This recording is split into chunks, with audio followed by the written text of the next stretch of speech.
Bismillahirrahmanirrahim. Assalamualaikum warahmatullahi wabarakatuh. Halo semuanya, kembali lagi bersama saya Fitri. Salam sejahtera untuk kita semua. Kali ini seperti biasa saya akan membahas TO ke-6 nasional CG, yaitu TO penalaran umum yang TPS 1. Oke, langsung aja kita bahas. Next, kita ke soal nomor 6. Yang diminta adalah simpulan yang paling tepat. Oke ya. Apakah direktur batal melakukan program baru, menunda, tidak jadi menjual produk, tidak jadi melaksanakan program, atau menjual, gitu ya. Kita suruh membaca.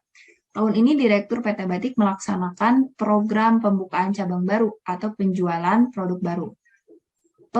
Pengurusan izin cabang baru ternyata, si izin cabang ini tuh tidak selesai pada tahun ini, gitu kan? Nah, kan di sini ibaratnya si direktur itu kan melakukan apa?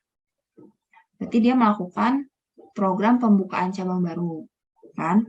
Atau, nah kalau ada atau, yang penting salah satu syarat terpenuhi, maka dia betul, gitu kan?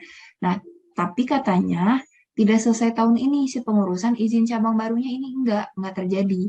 Berarti pasti terjadi penjualan produk barunya, sehingga jawabannya adalah yang E. Lanjutkan ke soal nomor 7. Jenis makanan yang menempati urutan ketiga tertinggi berdasarkan persentase kadar lemak. Oke ya, kita suruh mengurutkan. Seorang mahasiswa melakukan percobaan laboratorium pada makanan jenis biskuit, molen, pia, sus, dan tart untuk menguji persentase kadar lemak. Melalui percobaan tersebut terbukti biskuit katanya itu lebih tinggi dibandingkan sus.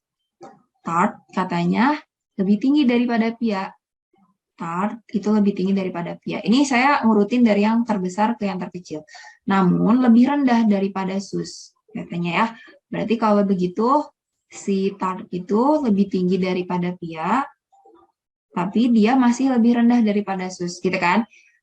Si tart ini lebih tinggi dari pia, tapi tart ini lebih rendah daripada sus. Berarti ini biskuit. Molen memiliki kadar lemak lebih tinggi daripada biskuit. Berarti molen di sini. Ya, berarti kalau gitu yang urutan ketiga siapa? Yang urutan ketiga tentu adalah sus. Oke, selanjutnya kita bahas soal nomor 8.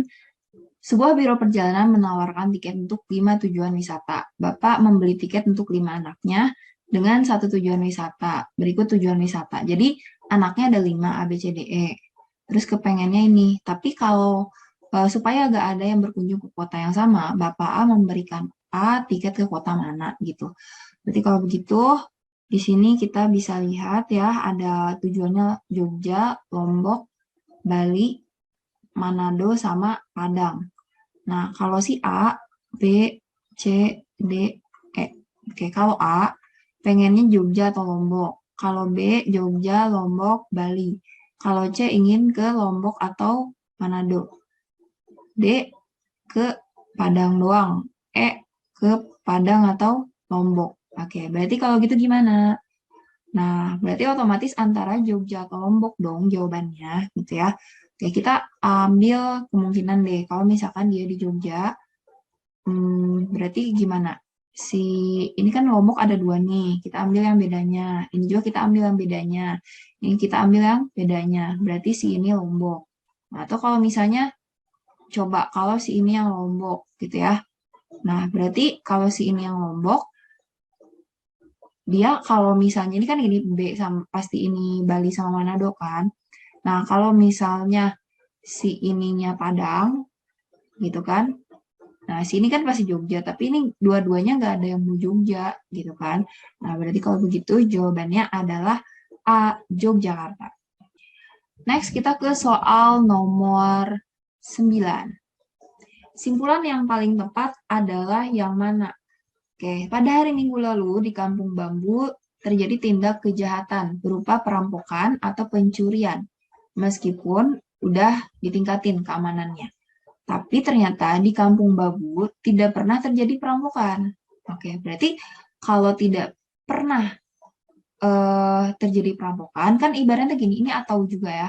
Yang namanya atau, itu dia kalau benar atau benar, terus benar atau salah, Apa lagi? Salah atau benar, salah atau salah. Nah, maka nilai kebenarannya benar. Ini juga benar. Yang penting salah satu benar. Nah, kalau dua-duanya salah pasti salah. Nah, di sini ada perampokan atau pencurian. Ternyata perampokannya tidak terjadi, gitu ya.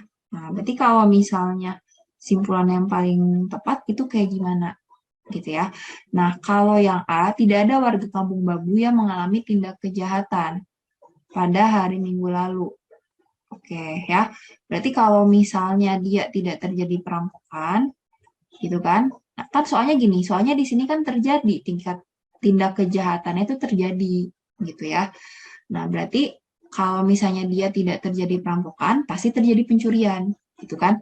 Berarti yang ini salah, tidak terjadi pencurian salah, terjadi pencurian, betul. Terus ini tidak terjadi tindak kejahatan salah, karena kan ini terjadi tindak kejahatan. Ya, ini tidak terjadi salah.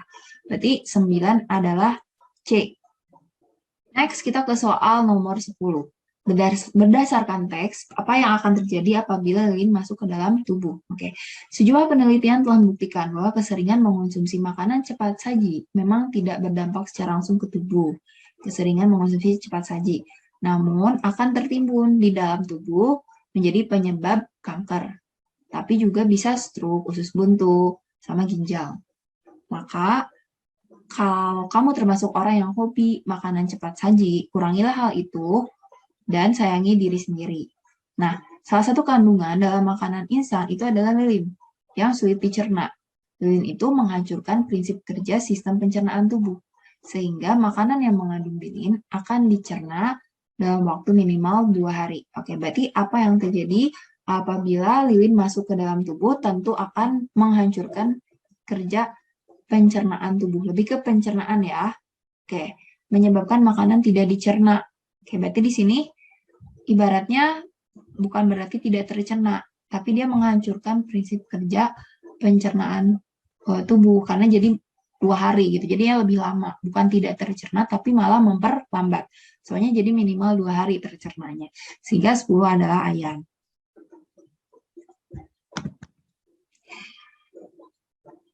Next, kita ke soal nomor 11. Pernyataan di bawah ini yang tidak sesuai dengan isi tabel. Ya, jadi ini ada tahun 96 sampai 2004. Ini produksi padi, beras, impor beras, sama pengadaan beras.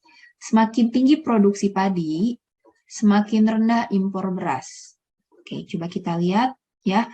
Kalau impor padinya tinggi, beras, kalau produksi padinya itu tinggi, impor berasnya rendah. Betul ya?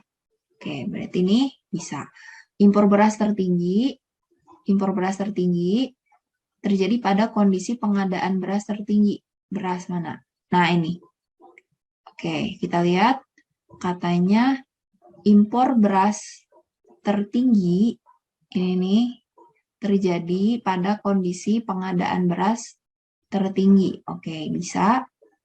Tingginya produksi beras seiring dengan tingginya, ini seiring ya, seiring dengan tingginya pengadaan beras. Produksi beras ini seiring dengan tingginya pengadaan beras. Oke, kita lihat nih. Ini yang tinggi, ini juga tinggi, enggak ya? Terus kondisi produksi beras yang paling tinggi, kondisi produksi beras yang paling tinggi, justru pengadaan beras yang terendah. Kita lihat, ini yang terendah. Oke, betul ya. Terus impor beras terendah, mana impor beras terendah yang ini, terjadi ketika pengadaan beras terendah. Oke, betul juga. Berarti kalau begitu, kan kalau yang B, impor beras yang paling tinggi ini, terjadi pada pengadaan beras yang tertinggi, betul ya. Berarti kalau begitu, jawaban yang salah adalah yang C. Karena produksi beras yang tinggi ini seiring dengan sini yang tinggi pengadaan. Salah. Berarti 11 adalah C.